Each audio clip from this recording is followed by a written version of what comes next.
we had a review, came down, and that went viral.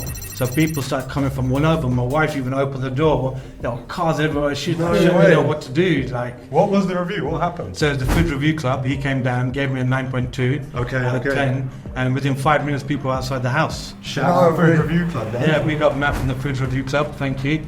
Lovely guy. He's doing amazing as well. And people were nuts. Like the day after, people from all over the country were coming down.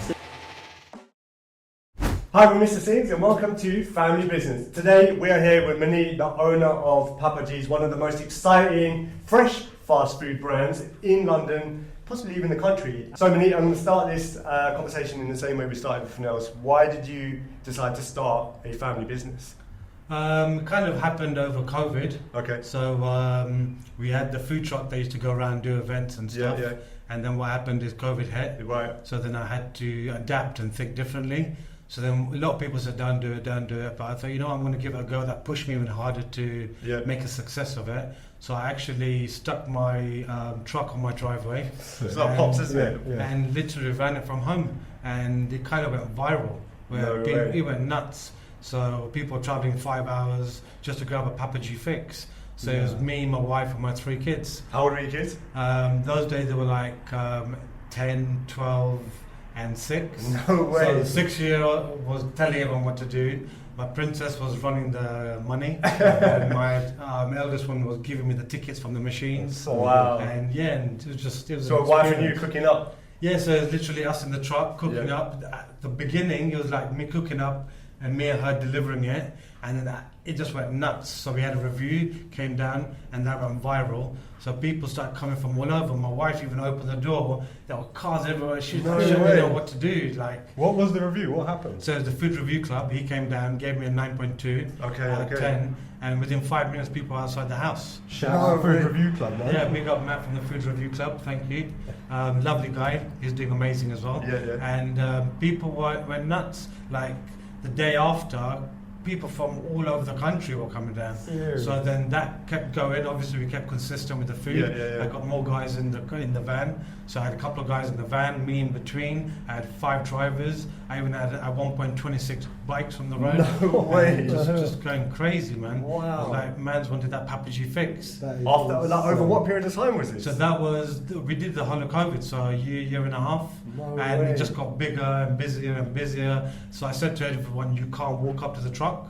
You have to pre-order. Right. So people started, I couldn't believe this to be honest, people started ordering on a Monday to eat on a Friday. Whoa. Even on like the portals, the online machines, normally like 20 minutes turnaround. I had to increase this to like 2 hours, 2.5 hours. No way. And people are still placing orders. I was like, this is phenomenal. And the crazy one was when mans were like coming from 5 hours away, even with their kids and stuff. No way. I was like, man, this is like... that's when you know, right? That's when you know you've got something special. This was amazing, man. Where was the furthest?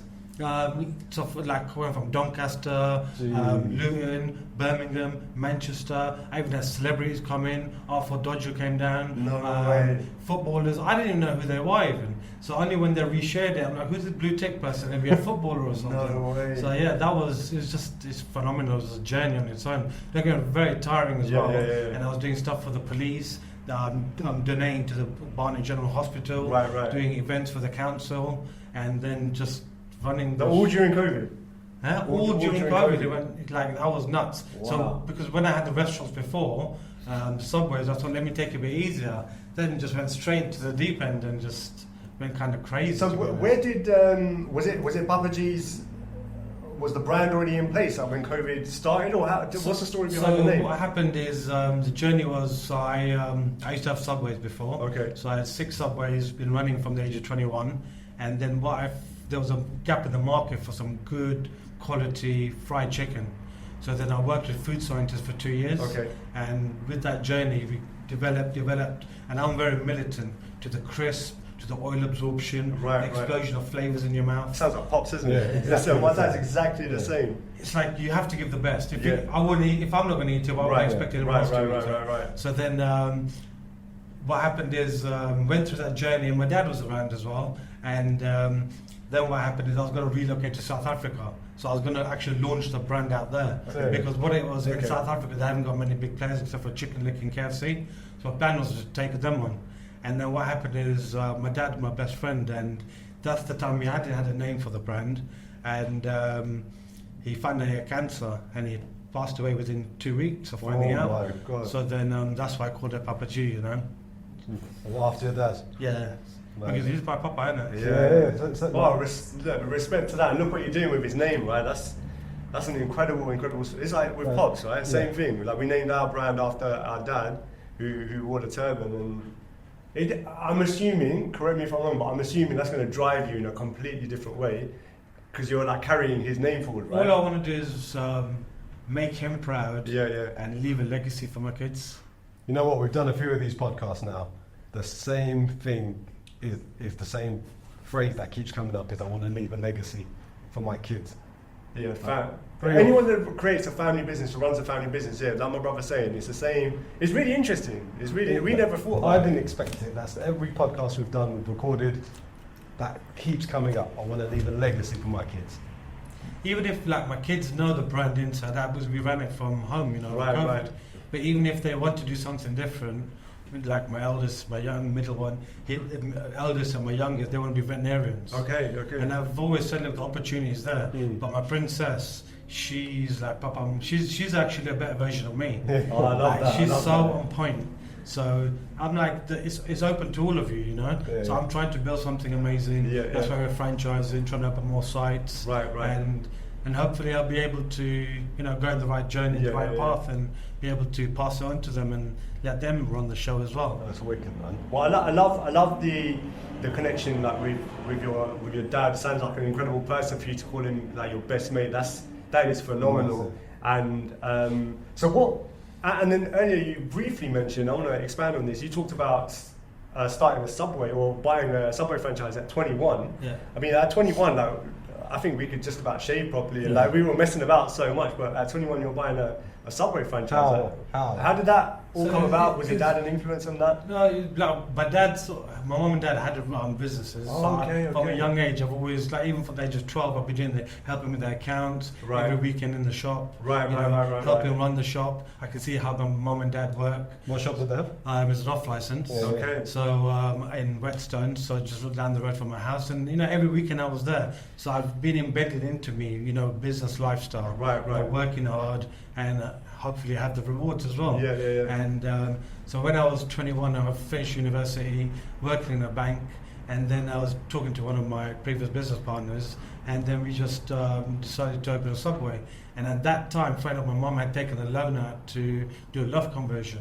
So I was like, Mum, let me take that money, we haven't built it yet. And then put that down, opened the first one in Leather Lane. And then from that we grew up in Kentish Town, Golders Green, then Camden Town and Fincher Road. And built a loft conversion as well. So yeah, everyone was happy, man. So what did you? Because that's really interesting. I mean, we actually didn't have like a business background in that way. Like my dad had always tried to start businesses, and he wanted to start business, but he was more of like a creative person. He didn't know anything about business, and so like you growing up in that environment, I think is phenomenal because then like you're doing it with your kids, right? You're giving them that education without them knowing they're getting an education in 100%. business. And so, what did you learn from them, from a business perspective, and then what did you learn on top of that when you started building the franchise business as well, from a business perspective? So from that young age, business perspective, understand the value of money. How easy it is to spend money and how hard it is to earn money. And just having the the basics of running a business embedded into you. So for you, what are the basics, would you say, in business? There's a number of different basics. It's just like, example, knowing your product, knowing your customers. If you've got a brand, knowing your brand. So those challenges and obstacles have all changed from when I ran with my dad to now running a franchise and to being part of a franchise. So when I was part of Subway, I learned a hell of a lot. I learned all about branding on another level. How to run a professional show. How to make sure you don't cut corners. And so many more different things that I learned, and I implemented them into Papaji. So even like as Papaji, like I don't look at just the side of a franchisor, I look at the side of a franchisee. Because you want to make sure they make money. They make enough money so they will not only take the money home, but at the same time look to open multiple units. Yeah, that as you well. did, right? You want someone to come along and go, right, I want to open 6 Papajis, right? But at the same, 100%. But it's also finding the right person. You know, like when I learned in university, location, and that's very important. But over COVID, it didn't really make a difference. True, So it kind of changed my angle. But then now we're out of COVID, location is so important. But now what I'm learning as well is finding the right franchisees as well. The person. Yeah, 100%. Because I don't want someone that's just got loads of money and just wants to open a unit, because they won't care about the brand. They just want to see at the end how much money they're going to make. But like when you care about the business and you have passion for the business, you care about your customers, then what happens is you give them 100%, more than 100%. So then what happens is you put that customer on a pedestal, make them feel great. Then they're giving you money. Yeah, you know? true. So you don't. They could give money to anyone else, but they're giving you the money to buy your product. Right. So you want them to have the best experience possible and to enjoy the food. Yeah. So like I say to anyone, when you come to Papaji, it's not like this is a takeaway unit, but it's an experience. And when you eat the food, it's another experience. Like you have a nice explosion of flavors in your mouth. People are like, Maneet, what do you put in your food? And I say 2 things: magic and love. Yeah, there you go, isn't it? You can tell though, like even coming in here, it's so nice. You go into how many chicken shops are franchised in London? They're everywhere, and you can walk into one. You're like, this is grim. This is not like you're walking in. It's like proper nice. Like the colours are sick, the story at the back, like the food's amazing. It looks wicked, man. It's all about the gym, but I learned so much from Subway. Yeah. Brand it, You know, that's properly, really don't interesting. cut corners. So what would you say? Like you talked about Subway, you learned a huge amount from there. You learned a huge amount about running the business from a branding perspective, a marketing perspective. Like if you were to say like two or three top things you learned from, let's say, a marketing perspective from there, what would you have taken away? From a marketing perspective, one thing that I learned they used to do, which wasn't correct, which is something that I do, is if you advertise something, make sure it's a product that you're sending out. How do you mean? So like for example, they might put sub of the day, $1.99, but show a triple meat sandwich picture. So that's deceiving the customer. Oh, but that wasn't the actual deal of the day. So it's like you should only show what you're going to get. Right. So people always say to me, like, I'm quite active on Instagram and stuff like that, and I show my food, and they're like, Maneet, this is the food that you're showing us, exactly the same food I'm getting at home, and I love it. But that's how it should be, because you shouldn't be cheating anyone. You know, showing people this is what I'm making, this is what we're making, and this is what you're going to get. And Subway were not doing that all the time. Not all the time, no. Right. And look, they're 46,000 store unit. They're the world's largest franchise. Obviously, they're doing something right. But at the same time, these are things that I picked up that you wanted to do differently. Yeah, of course. I'm not saying they're doing something wrong. But this is what I didn't feel was correct. And was there anything that you took from them and you thought, wow, I'm definitely going to be doing that in my business? Don't cut corners. Okay. That's one thing, is don't cut corners. If you're going to do it properly. Don't go half-heartedly. Right. Because you'll just come back and bite you in the bum later on. Yeah. So do everything properly. Even things like my staff. I create it's not like your staff, I'm the boss, and there's a hierarchy. No, we're all the same. We have the same colour blood running through us. We're a family. And that's why I create. It's a Papaji family. So it's like from my first staff to my current staff to my franchisees to their staff. It's like we're all a family. So it's like you heard the song, one of my guys, Dan, he made a song for Papaji. Why? Because he's got love for us, and we give love back. So it's really important to look after your staff. And I know a lot of people don't do that. Is that something that you picked up from there, or is that something think you just do that inherently? It's something I picked up on the journey. Because look, I've been doing this for 20 years plus. So you learn. At that time, I had over 70 staff. So that's crazy. 70 staff. And it's just like everyone had their own roles. We used to go out on a Thursday night with certain staff and have parties, and you have to look after them. And as I went through the journey, you learn a lot. I'm not born with knowing everything. When I had the family business, it was just a family business. We didn't have staff working for us. So, but it's just part of life. You have to learn the different things, different challenges, and that's something that I learned on my journey. And there's so many different things that I'm learning. I'm learning stuff every day. We're never too old to learn. That's what I believe. Always. I had a question. You were saying before about your food truck. Found that interesting because we grew up and we had a trailer outside the house. And that's the same with my kids. where did you get your trailer from? Like, So that was another, like, so when I gave up on the subways, and then it was actually a journey where I had subways, it was a scalable business. Then I had this like a multi-cuisine Indian restaurant. Okay. And that's why I learned, like, okay, you get dictated by a chef. So I that's wanted to interesting. create a model where I put the pros and cons from both kind of outfits, and that's where we create Papaji. Right. So we don't need chefs, we run it, it's a scalable model. I've done all the hard work, just follow the rules, and I've tried that in different outfits and it works. So before that all happened, obviously it was like, what do we do? I don't want to go into shop life again, because I'd been doing it for like 17 years. Yeah. And then I was like, should I buy a trailer? Should I do a gazebo setup? Or should I get a food truck? Right. And I was like, gazebo setup's going to be too much hard work. Fridges in there, store it. Then the trailer is like driving it, where you're going to park it, maneuvering it. And then my wife, randomly, she found something and she sent it to me 3 days beforehand, and I never saw it. And then we were just about to go out with the kids to the beach. Right. And I was like, oh, Roshi, you found this. I was like, oh, you should have told me. And I was like, oh, this is a deal. We need to go and check it out. They go, kids, we're not going to the beach. No way. We have to go to see this guy, Andy. And went and saw it, snapped up straight away. And and the rest is history. So then, and that was a journey, because obviously I've never had a food truck. Right. I've always been bricks and mortar. Yeah. So then branded it up, and even if you look at the food truck, it's like you'll see it from a mile away. Yeah. It's fully branded out. The colours are popping, and they've got fully fitted kitchen in there.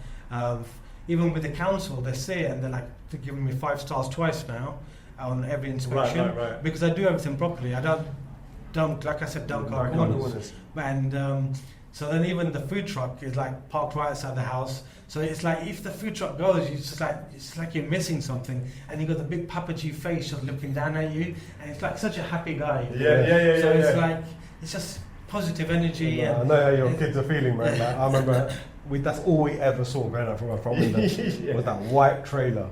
And when it went, oh my God, there's light. Yeah. There's light that goes in your living room. 100%. It's like you get the light, and it's like you're exposed to the whole road now. You know, like you have a food truck, right? This one, my dad just turned up one day, and you know, we'd grown used to him just doing these weird and wonderful things. And I remember, I don't know if we were together, but we were coming home from school, and there was this truck outside our house, and there was a wire going up over the tree. And he's basically put the wire through the bedroom windows, like plugged it in to keep the trailer going. Been there. But yeah, like it just resonates because, and you know what else I think is quite cool? Like the same story that we heard with the guy from Cafe Caribbean. So this guy was saying that, look, you know, he wasn't actively looking for something, but a deal came up for a shop in Covent Garden, I think he said, right? Yeah. Because he went to see it on the Friday, signed it there and then, open on Monday. Okay. Same type of thing that you're talking about, where you're like, kids, we're going to the beach. No, we're not. We're going to go buy a food truck. I feel God has a plan. Okay. Just go through the journey. You know, you don't know what's going to happen tomorrow, and something gets thrown at you, and you just got to just deal with it. And maybe it's the right move. Maybe it's not, like sliding doors. You don't know what's going to happen tomorrow. So just going with the journey, to be honest. I agree with you fully. Like we were talking earlier about our situation with HSBC, exactly right? Were you? Yeah. Okay, like so. You know, for the most part, I think maybe a year ago, I would have crumbled with something like that. Oh my God, you know, there's so much pressure on now. We've got investors' money, we've got team members joining, we're putting everything out there into the world, and HSBC is taking all of our money. What am I going to do? But then, like you've just said, you have to adapt. There's 2 ways that you can go, right? You can either crumble with it or ride it and go, look, I love what you said about it being like God's got a plan. Something's going to work out, sliding doors, and I believe in that fully as well. Just don't give up, of course, and be willing to change, willing to adapt. That's one thing a lot of people are not comfortable with. They don't like to change. But you know what? Change will only make you bigger and stronger. But you have to ride the waves. And don't get me wrong, I've ridden a lot of waves, and it's not easy. There's times where I think I'm going to give up. Yeah, because it gets hard. It gets a lot. You know, it gets too much. But you know what? You got kids. You got to put food on the table. Yeah. You don't give up. You just keep at it and just keep on growing. And like I said, it's a roller coaster. And what I tell everyone, buckle up and enjoy the ride. Yeah, it's going to be mad. You know what? Actually, I was going to ask you to expand on that, because I think you know, oftentimes, especially on social media, like a very close friend of mine, we always have this joke about, you see on social these kind of like life coaches or people selling these entrepreneur coach courses, you know, buy my course and you're going to be a millionaire last week and all this other stuff. And then the guy that's never run a business. Yeah, exactly. And so, like, if you were to say there's like a truth to really running a business and being, because it's not really running a business, it becomes your life, right? Oh yeah, totally. What would you say is a truth that most people don't talk about when it comes to something like this? You have to be 110% committed. Okay.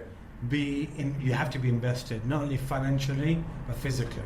Okay. Yeah? A lot of people believe run a business, sit at home in their chair, do nothing, and it'll work itself. It doesn't. It's not that easy. Yeah. If it was, it would be business. Right. Yeah, you have to be fully involved. Yeah, especially if it's your first business, your second business, even your 10th business. Maybe you can step away slightly and build a team and you educate people, but you have to be fully involved and dedicated and be ready for those long hours because it takes over your life. Yeah, it becomes life, right? Yeah, 100%. Even like when I go on holiday, people will say to my missus, "Oh, why is your husband on the phone? We're like on holiday." She's like, "He's working." Yeah. You know, so it doesn't matter where I am. I'm always on the phone, always dealing with the emails. Why? Because I'd rather deal with it there and then and sort the situation out rather than come back and have a pile of work to do. You know, but you have to have that balance in life because what's my most important thing are my kids. Yeah. So making sure that I'm there as a dad. But at the same time running the business, which allows to pay the bills.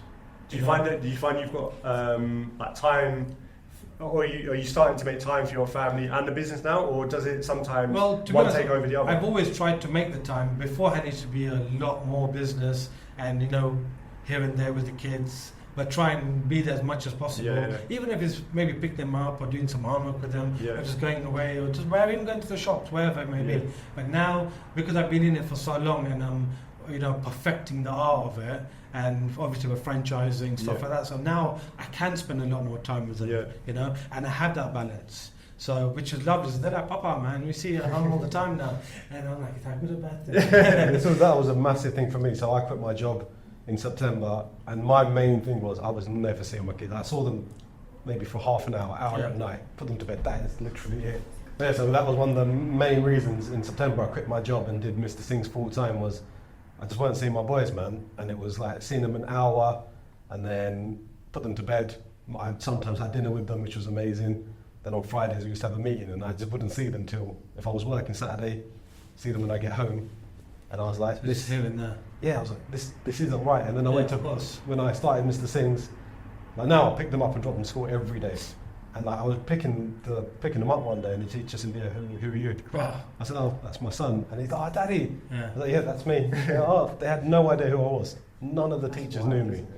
Now I'm one of the mums, man. I'm chatting in the morning. It's crazy. It is what it is, you know, because obviously you're in that lifestyle. Yeah. But then if you can change it for the better, you know. This was a big like conflict I had. I was like making loads of money, or making more money than I ever earned in my life. Going on holidays and all that sort of stuff. But I was like, this is crap. Yeah. I'm not and seeing you're my spending boys. the time with them going on holidays, but money is not everything. It ain't, man. Yeah. But as long as you've got enough to pay the bills and live a happy life, which is the main thing. But what's more important is not losing out on the years with your kids because they're going to get older and then you're going to regret it. Because like we grew up like, in Manor Park we didn't have much. It was alright, we were fine. But you always think, oh, if I got dough, like this is going to happen, I'm going to buy Ferraris. Yeah. Then you get those money and like, alright, this. And then every book I read, every person I spoke to, what advice you'd give to your younger self, and they all say, I wish I'd spent more time with my kids. And I was like, it's great going to Venice, but like, I wouldn't pick them up from school and go park after school and go and play football. So do the normal things. Normal stuff, man. Of course, 100%. Yeah, that was a big one for me. That's quality of life, you know? Yeah. That means more than like having six six Ferraris. Yeah, I'll take one. I'll take one as well. Yeah, we'll take one each. Oh, we'll buy a franchise, isn't it? We'll talk about that. So actually, I mean, talking about franchises, you mentioned earlier on, you started franchising the business and making that all happen. So I suppose before talking about like future plans and what's the vision for the brand, because I'm always really excited to hear the vision of brands like this, especially when you care about it so much. But I'm assuming, I could be wrong, but what did you take from Subway in terms of systems, processes, organization, and turning your one business into a franchise business? How does that all work out? First of all, when I started the food truck outside the house, I never ever believed that I was going to set up a shop and set up a franchise. Okay, so it's just food truck, that was it, yeah? Food truck, just going around in a couple of events and Right. just having a food truck. Right. I never thought it's going to get to this level. So when I set up the food truck, it was all about, for example, the wings those days. Right. But now there's so many wings people, so our wings are still 10-10, but it's just about evolving the menu and keeping on top of them. So we're renowned for like 46 different non-wrapped. Wow. Paneer poppers are signature. Right. You neck of halloumi, fish that melts in your mouth, the different naked boxes, loaded boxes. But with a franchise, it's making sure that this is the difference I learned from having that Indian restaurant to Subways. So with Subways, it's a scalable business. You can open it anywhere. And what makes it scalable? Like you run on food handlers. Yeah. Whereas with the Indian restaurant, you need a chef. A chef dictates. So what's the difference between a food handler and so a a chef? food handler will just follow your systems. Okay. Whereas a chef comes in, they're making all the recipes, the different curries, they're making everything themselves. So you've got to remember, every chef has a different hand. Right. So even if that chef even dictates, because it's hard to find a chef nowadays. So if that chef leaves for whatever reason, what happens? You need to find another chef. Right. If you can't find another chef, who's going to make it if you can't make it? Example. Right. Or you can't find someone who can make it similar. So now, let's say you got a different chef in your restaurant. Now the customers will see, wow, the food changed, and I've had this many a times. So I wanted to create a business model. It doesn't matter who runs it; it's always going to be the same, as long as you follow the formulas. And what I did is I worked hard with my food scientists. Big up to my food scientists, amazing guys. And I worked with them for 2 years to create the base. And I've created this, like my original, my fiery, and even my Papaji spice mix. And with that is your base. And that's what I spent years with them developing. Right. And then from there, we evolve all the different flavors, you know, the add-ons, the sauces, the different kind of products, naked, loaded, naan, whatever. But now we've been able to execute. You can see how big the menu is. But I don't need a chef because we've already done all. I've done all the hard work. So now all you got to do is follow the rest of like McDonald's, basically. Exactly. So what's the scale of business like? Subway, McDonald's, KFC. You know, you can run it on food handlers, and this is the beauty about Papaji. You can run it on food handlers, but at the same time, you're still getting good quality gourmet food. You know, that's why the slogan is: it's not fast food, it's fresh food fast. Nice, love that. I love that. And like just before like moving on, because you know we bang on about. I mean, I probably more than Rab. Like we bang on about systems and processes all the time. Like we've got crisps. Right, so our partners that make the crisps for us, they make it in a very systemized way and it arrives. At the same time, we then look at everything that we're doing within the business. We're like, okay, how can this work? If an 18-year-old was to come in and they know nothing about our business, how can they run this part of the business as a part of the team without us having to stand on top of them and go, done that wrong, do it this way, do it this way. And that's one of the biggest changes we had from like Mr. Things version 1 versus Mr. Things 2.0 now. It's like everything, Kajal back there, she can't see it, but she makes everything organised for us. Like everything is like, okay, cool, this is how you do. But you need that because it just makes life easier for you and it makes sure you got consistency. You know, so same thing with my kitchen here or any other sites. I'll go in there, I'll train the team up, and then I'll set stuff on the walls that will show you how to make this product. And it's not even how you make it, because the way I create the menu, it's all quite similar. But at the same time, it's all how you lay it down. Right. So it's all having everything, formula guides, timings, verification timings, temperature checks. Making sure when the wing comes out, you just check the temperature and it has to hit a certain amount. You've got timers everywhere. It tells you, all right, put the wings in for 8 minutes, put the strips in for 5 minutes, put the paneer poppers example 2.5 minutes. Right. You know, so you have those systems in place. And you worked all this out yourself? Yeah, of course. And you know, as we grow, you learn and you learn. Mm-hmm. So when I look at my products that I had in the food truck, to example, my paneer poppers, the one that I had in the food truck to what I have now, it's only going to get better and better, because you think, okay, this can work if I do it like this. It might be better for the staff, might be better for the customer, it look better, it tastes better. So you evolve. Like every day we're evolving, you know. So, but it's all about having the right system, because if I make it, you make it, or he makes it, or even if Kajal makes it, we have to be consistent. It can't be different. I don't. That's what people come back for. Yeah. Consistency, 100%. right? So like before, people were like, "Oh, Maneet, I want you to make my food." Yeah. I'm like, "Yeah, he'll make it just as good, but I'll still make it." But they want Papaji's hands to make Right, it. right. Yeah. But then when I'm not here, and they make it. They're like, "Yeah, it tastes really good. Yeah. Tastes the same." You know. So it's all about making sure they follow the rules. And don't get me wrong, human nature. People do cut corners. So you have to have a system in place. Just something like learn from Subway. Do evaluations. Go and do random checks. Okay. Go and do inspections. And you do a full report and make sure that everything is being adhered to, making sure that you don't overbread it, making sure that everything is properly in shelf life, making sure that everything's like clean. You know, there's so many different angles you got to look at. How are you breading that chicken? I use my approved suppliers, so I know that the right meats are going to be coming. Right. I got all my approved suppliers for so many different things, and I supply my own breading. So making sure people don't cut corners. Like you go through a journey. So I set up a dark kitchen a couple of years ago, and people were loving it, doing really well. And then what happened is a couple of people coming back to me and saying, "Oh, Maneet, it doesn't taste same. I can show me." So I sent me pictures. I went straight down there because I'm really passionate about my brand. Yeah. And when I'm giving you part of my brand, you have to run it properly. That's why you're getting part. That's why you're earning the money. And then when someone believes that they're going to start using their own breading, start using their own suppliers, Right. my customers will see that because I only go for top quality stuff. There's a reason for it, because I don't go for the cheap and cheerful. I go for good quality stuff, because that's what you're paying for. So there and then I told him, and then he's like, no, and I clearly see it. And then he finally admitted to it. I shut him down there, and then I didn't give him a chance, because if you've already done that once, you're going to do it again. And I don't need those kind of viruses in the network, in the business, because it's only going to ruin stuff. And it's like I said, it's not about making a short-term gain.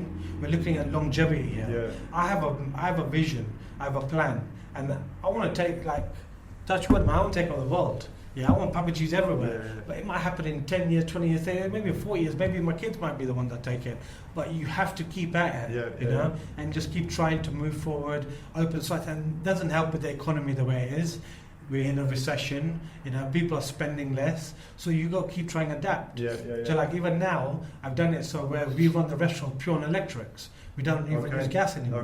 Reason being is the gas is more expensive than electrics. So I want the franchisee to benefit, because I've run stores and I understand how it is to run the stores. You've got bills, you've got electric bills, you've got wages, you've got food costs. You know, there's pressure. The list goes on.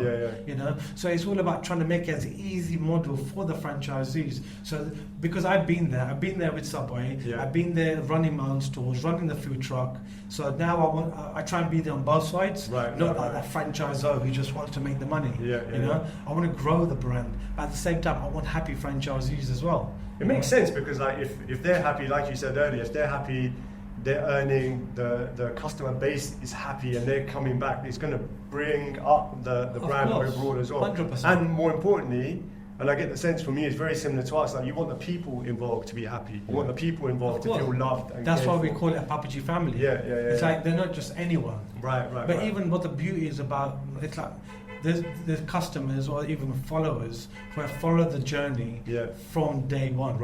And people that haven't even tried the food, but they've seen the reviews, they've seen the food that's coming out, they've seen online how it goes, and they become advocates, where they're the ones actually telling people go Papaji, but they never tried it themselves. I'm like, wow, this is amazing.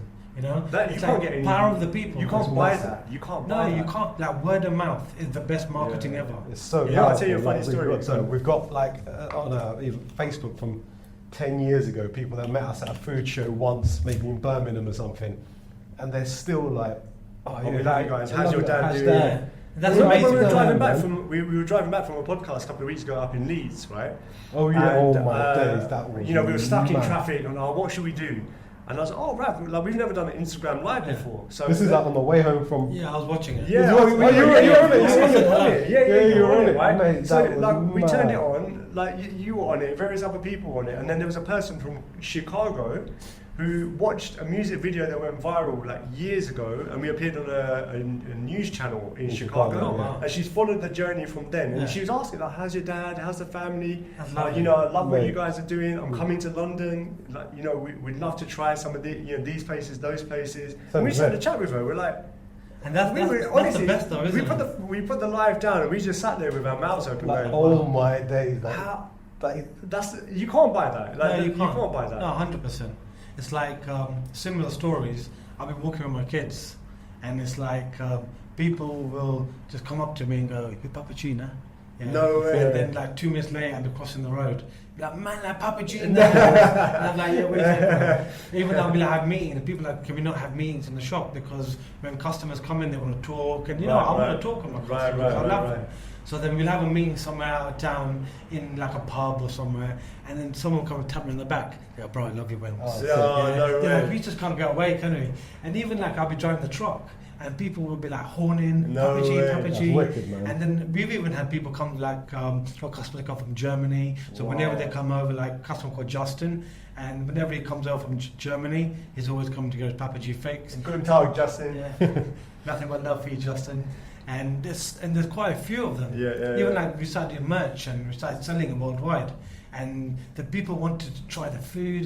So whenever they come to London, they're like, "Where can I get my Papaji fix?" Love that, right? You know? So it's like you have to enjoy the journey. And I love the journey. I really do. And you can tell. I mean, I'm excited just standing here, like hearing about systems and processes and like the vision and where you want to take things and like everything that I love. You know what I'm really loving is like how passionate you are about working it all out so that everyone who's involved in the brand gets the benefit some way or the other. Like that I think is what separates businesses that will last for like generations versus something that's just here for the short term. 100%. That's why, like I've mentioned this a few times, family. It's all about creating the Papaji family. Obviously, I've got my own immediate family. But then you know what? All the franchise, even customers, they're all family. You know, it's going through that journey and just enjoying it. So, like, okay, so what are the plans for, let's say, the rest of this year? Where would you ideally, if we're having this conversation, Jan the 1st, 2025? So what would that ideally? I've got 3 things that I'm trying to execute. So trying to get more franchisees in bricks and mortar. Okay. So standalone stores. So I've had inquiries all around the UK. So first of all, I'm trying to just focus on London and the outskirts and grow it. So then, because as I grow, then I grow my team.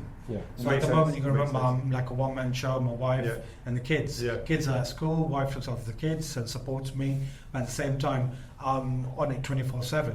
So what I want to do is open more stores. Secondly, I want to start franchising the food truck. So that's another thing that I really want to do because there's not many franchise food trucks out there. And then whenever the truck actually goes to any events, like we go to Bedford or we go to Cardiff Security in Hayes or we go to Slough Football Club, just a few of the places we go, people actually come to these events just for the food. You know, and they'll message me in advance and say, "Maneet, can I place an order in advance?" With things like that, people go crazy because they know they can get Papaji fixed there and then. So those are the 2 franchises that I really want to create. So with the food truck, you'll have territories. And so someone will be able to, with the franchise, they'll get a truck with it. They'll get everything a truck, with it. and we get the fully fitted truck. You have a territory, so you might take on Bedford or Luton or North London, or wherever it may be. That'd be your territory. And then the other thing that I've created is the Papaji Spice Mix, which is like a versatile product, which you can use for everything and anything. It's like it's putting all your different spices into a curry. It's all in there, ready-made. All you got to put 2 tablespoons and job done. So I want to get that into supermarkets. So that's the next obstacle, or next challenge, or next part of the journey. Next part of the journey, man. So so the more franchises, bricks and mortar, the food truck franchise business, and then the spice mix. And then another thing that I want to do, I think I'll be kicking that more off 2025 onwards, is having, like if you go to Costco or you go to Iceland and you got bags of frozen wings, frozen strips. So this will be Papaji wings, Papaji strips. Because what I used to do is, when I went through a downside, where it's furlough, couldn't find staff, and I had to close the store for a couple of months. But people still wanted Papaji food, and people around the country. So what I did, I ended up manufacturing my product, and then I started sending meal kits around the country, so that people could cook up Papaji at home. And I would send it all over to Scotland. So we had the right boxes, the the ice packs, and sent it all around the country. So then these were frozen products that I had manufactured just for the meal kits. And then people were making it at home, and then I had to adapt that as well because the market changed from deep fryers to air fryers. So now you can air fry my product. you know. So that was a challenge. We adapted, and we just had to just deal with it, and people were loving it. Yeah, the So adaptability is quality, that, man. Huh? The adaptability is so good. You have to. There's one thing I've noticed. Yeah. Otherwise, if you don't adapt, simple as you get left behind. That's it. And you know, like the one thing that I've noticed is marketing, and this is crucial. Yeah. So it's like not only are you trying to run a business, run a brand, but at the same time keep on top of marketing. Learning, like I'm good on Instagram and this and that, but like learning how to do these crazy TikTok. So I did one yesterday, and like within like 2 hours had like 2,000 views, and I was like, wow, look at this! Like, you know, it got me well excited. I know it's nothing compared to a lot of people, 80,000 views, but for me, it got me well excited because I'm not a TikToker. I don't really edit videos and put this in, put the writing in, put the talking in, and I actually spent a couple of hours, did it yesterday. And you know, I felt great because like every minute you're seeing go up 200 views. And then obviously you learn from that video, keep them engaged, do this. You know, there's so many things to learn. So just keep on learning. Was there anything that you'd say like you took away from the way that Subway did their marketing, and you use that now in your business here? Yeah, so like always, don't run something and just don't change it. So in the sense of implement new menu options. Maybe that menu option might only be for 6 weeks or 3 months, or might be seasonal. So try and bring things in like that. Keep things fresh. Yeah, just keep consistent on changing stuff, but keep the basics. If something's not broken, why change it? But at the same time, bring different levels into it. So like before, like I said, we were just wings and strips and a couple of chips. But then from there, create the paneer poppers. Then I was like, naans. Like you go to any like Asian place, it's gonna have lamb wrap, paneer or chicken tikka. But where are you gonna go and get a fish one, or a hot buffalo, or a sticky Korean one, or a paneer popper naan? Even the paneer poppers, like that is something that I even teamed up with Levi Roots on that. So we have the paneer poppers, but we got the reggae poppers. So that's a saucy version, but it pops in your mouth. Right. So keep on changing. Look, I'm in an area which is a lot of Cypriots, Winchmore Hill, and they're all about the halloumi. So I've introduced my halloumi, which you've got the original fire and the tandoori halloumi, and people are like, wow, it's different. So for me, it's like, be different. Don't follow, don't copy everyone. People are like, man, why don't you do it like this person? He's doing it like that. I'm like, you know, good luck to them, but I'm in my own lane. And just stick in my lane and just try and do things different because I don't want to be like everyone else. So it makes it different, right? It's not the same as everyone else. And that's what it's about. Because you don't want to be able to get this same item like next door, next borough, just road down the road. You don't want that. You want exclusive to Papaji. That's why I don't just chuck anything on the menu. And it's like I spend a lot of time and effort trying to just perfect it because I'm a bit of a perfectionist. It's like that goes against me or not. No, it's the right thing. Like in the right places, it's like a superpower. And then when it comes to food, it's like making sure that customer, when they get that experience and they try it, it's like nothing else. Like wow, people are lacing this with drugs. It reminds me so much of like the way my dad, like Pops, the way that he talks about food. Like he sounds exactly like so passionate. Like he talks about. Do you remember, like I don't know if you remember this, but he drew like a tongue and he goes like, "This is what it's gonna do. It's gonna work like this. I want it to go here." And the salt does this, then the chili hits you there. That's exactly what he wanted. Same as you. Like we spent 2 years developing. So the spicy tandoori chicken flavor, for example, where that came from was my dad's from East Africa, right? So he came here and he used to be a chef at like these East African members clubs in the evening. So he used to cook up the food and he used to do a tandoori chicken.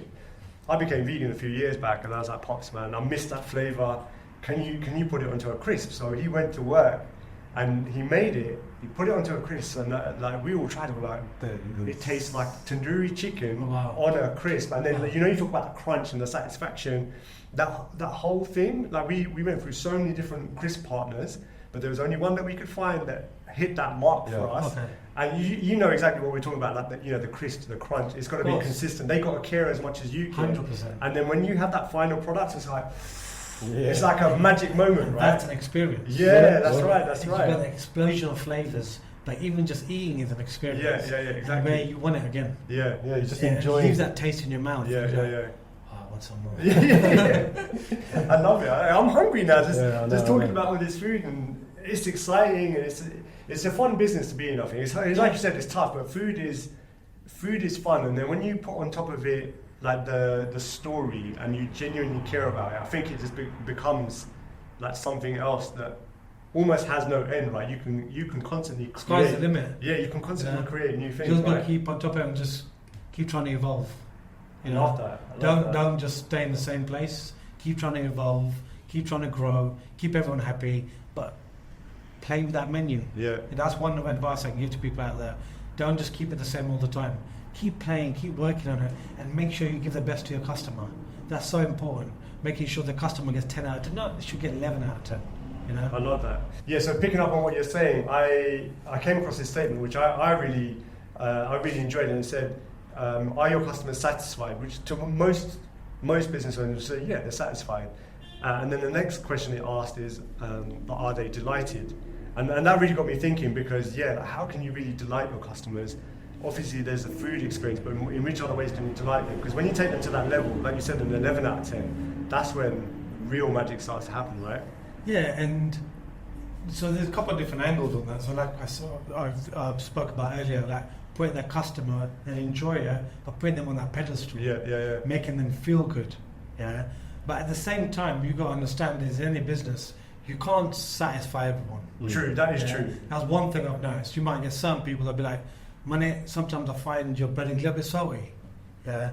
Or there was less chilies on the top. You know, for example, just right. You know, you get like maybe 0.05%. There's always the 1-star review, right? And you're gonna get it. Yeah, it's normal. So when I get it, I feel like, damn. I feel upset. And obviously I've grown thicker skin throughout the journey. It happens. Yeah, it does happen. But then you try and maybe reach out to the customer. I say, come back again. Just try again. Maybe it was just a bad day or whatever. It happens. It does. And 9 out of 10 they'll come back. They'll try it. And they'll be like, oh, loved it. You know, it just maybe it travelled. Maybe the driver, like the online partners, maybe they took longer to get there.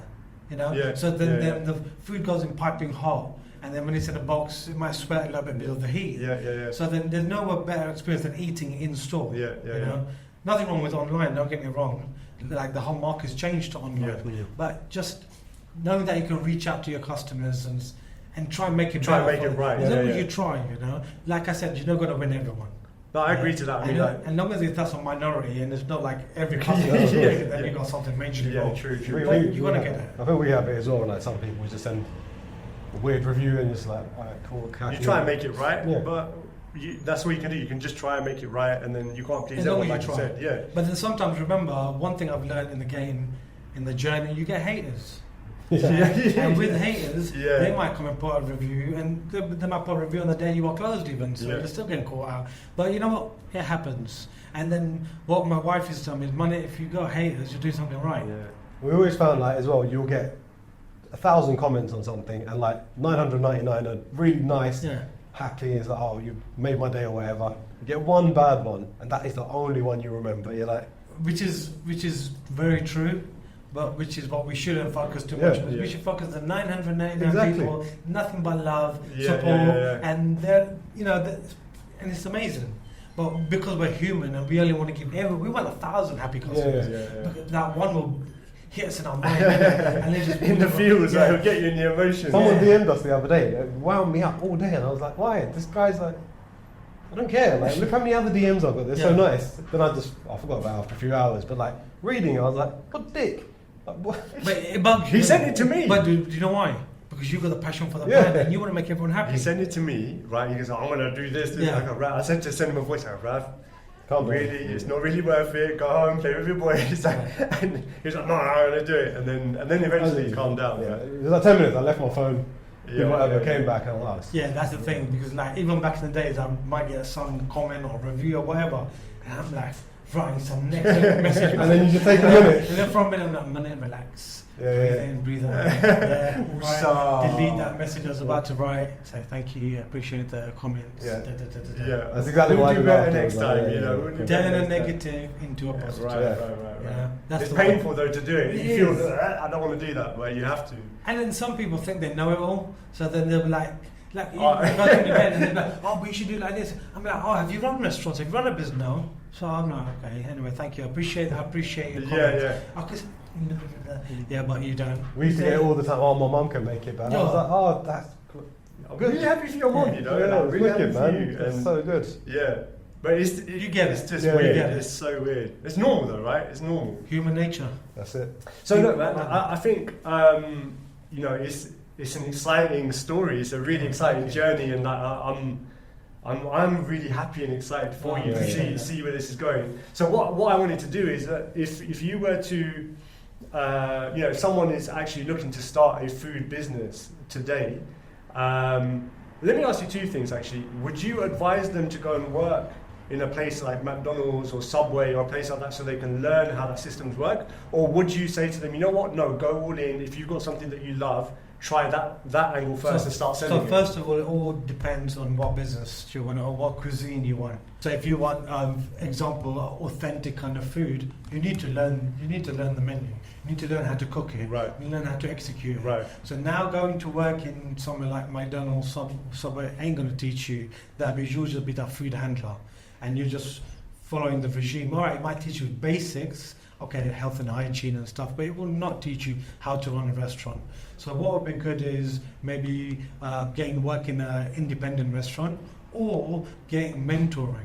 So I do that a lot for a lot of people. Okay. So when they want to set something up, and I'm like, yeah, just give me a shout and I'll help you. I'll give you contacts. I'll show you what you need to learn. You know, everything from A to Z. People are like, Maneet, why do you do that? I'm like, because I've been through the journey and I want them to be successful. Yeah. Because they might put all their investment, all their savings, borrow money from the bank, put collateral against the house, and it's going to be a journey. Yeah. So if you can help someone, why not? Yeah. You know, life is too short. So it's all about giving. It's not all about taking. Yeah. So in that respect, try and get advice off someone that's in the game. So get mentored, or go and get experience in an independent restaurant. Right. But the multi-million-pound question is, what type of cuisine are you going to do? Because if you're going to do like an authentic one, then they're not going to get Subway. Yeah. But what are you going to learn? How to make a sandwich. Yeah. You know, you learn the basics, but not how to run a business. Would you? Oh, that's where the question was going to go. Like, by being in this kind of corporate professional environment, if you went in there with the mindset of actually, I want to learn their system and I want to learn how they run their business, do you think that would be useful for someone? Yeah, it would be like to learn the basics. But if they went in with the 100%. mindset, Yeah, to you do have that. to. So it all depends what do you want to learn. Right. So if your mindset I want to learn how to run that business, then if you go in, example Subway, and you go in as a sandwich artist, you're going right at the bottom. Unless you can go in as an assistant manager, Right. or maybe a manager, and then learn the systems, learn the ordering, learn the payroll, how to do the rotors, Right. make sure you're not overstaffed, right. making sure you don't overorder, making sure your waste is in control, making sure that at optimum times you've got the right amount of staff, making sure your store is clean, making sure that you health and safety, making sure your staff have all the level 1, level 2, level 3s. And the list just goes on and on. So trying to learn all the different angles, and once you know everything, yeah, then definitely Right. that'll help you in your journey to open your own business. Or just go balls deep and just go for it, and you know what, just learn as you go on. Yeah. But then that's going to be a harder journey. That's why I tell people jump on a franchise, like example Papaji franchise, because I will train you, Yeah. I will support Yeah. you. I have all the systems in place, so you're kind of everything that I've learned over 20 years. I'm passing it to you now, and now making your life easier. Yeah. You know. I love that. I've actually loved this conversation. I've learned so much. I feel fired up for our business, like from your passion and what you're doing. And I love the story about where the brand came from and the fact that your family is involved and where you're taking it. And I just want to say thank you for having us here today. No, thank you for And coming. for sharing your story, man. I appreciate I've loved it. it. Yeah, no, honestly, thank you. It's been like, it's been a journey. I feel like I've gone on it with you. Yeah. I can still see the trailer outside my house. But man of knowledge, man. Yes, Yeah, I but it's know. lovely to meet you guys as well. You know, like what you guys have, what you created, what your dad's created, and now where you're taking it to, the obstacles you've gone through with HSBC Bank, the production, this, that, and the other. But you guys are still on it. Yeah, So nothing but love to you guys as well. Thank you Because very at the end of the day, you're on your own journey and you're adapting and you keep challenging yourself and you're doing well. So you know, it's a pleasure to meet you guys as well. Thank you very much, man. Nothing but love. No, I man. appreciate it, man. Nice one. Group hug, man. Group Yeah, hug. we're going to hug it up. All right, so look, until the next one, thank you very much. Peace. Peace.